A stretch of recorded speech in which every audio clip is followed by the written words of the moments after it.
வாசகம். கடவுளிடமிருந்து பிறந்தவர் எவரும் பாவம் செய்வதில்லை. திருத்தூதர் யோவான் எழுதிய முதல் திருமுகத்திலிருந்து வாசகம்.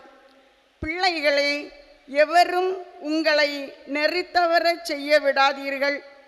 கிறிஸ்து நேர்மையாளராய் இருப்பது போல் நேர்மையாய் செயல்படுபவர் நேர்மையாளராய் இருக்கின்றார். பாவம் செய்து வருகிறவர் அலகையை சார்ந்தவர். ஏனெனில் தொடக்கத்தில் இருந்தே அலகை பாவம் செய்து வருகிறது. ஆகவே அலகையின் செயல்களை தொலைக்கவே இறைமகன் தோன்றினார்.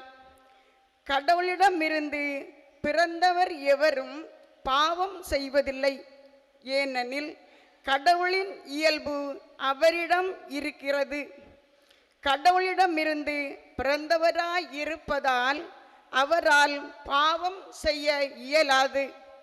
நேர்மையாய் செயல்படாதவரும் தம் சகோதரர் சகோதரிகளிடம் அன்பு செலுத்தாதவரும் கடவுளிடமிருந்து வந்தவர்கள் அல்ல. இதனால் கடவுளின் பிள்ளைகள் யாரென்றும் அலகையின் பிள்ளைகள் யாரென்றும் புலப்படும். ஆண்டவரின் அருள்வாக்கு. இறைவனுக்கு நன்றி.